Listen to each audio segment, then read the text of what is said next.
Hi friends, ఎలా ఉన్నారు? మనం ఇప్పుడు ఎక్కడున్నామో తెలుసా? చూడండి ఒకసారి. ప్రపంచంలోనే అన్నిటికన్నా ప్రశాంతమైన చోటు. మనందరం లైఫ్లో తప్పకుండా ఎవరైనా సరే ఏదో ఒకరోజు ఇక్కడికి రావాల్సిందే. కాబట్టి ఇంతకన్నా ప్రశాంతమైన చోటు ఇంకెక్కడ ఉంటుంది?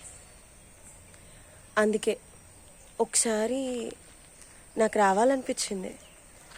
ప్రశాంతంగా ఎంత బాగుందో చూడండి ఒకసారి.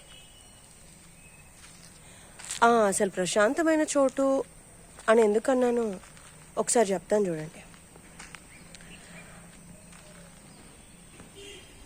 మనం ఉన్నన్ని రోజులు ఎప్పుడు బాధలు, దుఃఖాలు, టెన్షన్స్, గొడవలు, ఎప్పుడు లేని దానికోసం ఆలోచన, వాళ్ళేమనుకుంటున్నారో వీళ్ళేమనుకుంటున్నారో అని ఆలోచించడం, వాళ్ళతో వీళ్ళతో వాదించడం, పోటీ పడడం, చివరికి బాధపడడం.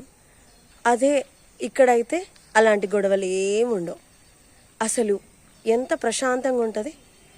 అన్ని బాధల నుంచి, అన్ని గొడవల నుంచి, అన్నిటి నుంచి, అన్ని బంధాల నుంచి మనిషికి విముక్తి లభించేది ఇక్కడే కదా.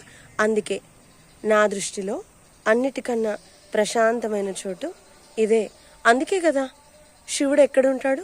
శ్మశానంలోనే ఉంటాడు. ఏమంటాడు శివుడు? ఎప్పుడు వాళ్ళ కోసం వీళ్ళ కోసం బాధపడ్డాను, అయ్యో శివ, వీళ్ళు నా వాళ్ళు అనుకున్నాను, వాళ్ళు నా వాళ్ళు అనుకున్నాను, కానీ చివరికి నాతో వచ్చేవాళ్ళు లేరు, అందరూ నన్ను ఇక్కడే వదిలేసి వెళ్ళిపోయారు అని బాధపడుతుంటే, అయ్యో బాధపడకు, నేను ఇక్కడే ఉన్నాను, నీకోసం ఇక్కడే ఉన్నాను అని శివుడు మన కోసం శ్మశానంలోనే ఉండి, నేనున్నాన్రా, నువ్వు ఏడవకు అని చెప్తాడు. అందుకే శివుడు శ్మశానంలో ఉంటాడు. అందుకే మనకు ఈ చోటు చాలా ప్రశాంతమైన చోటు.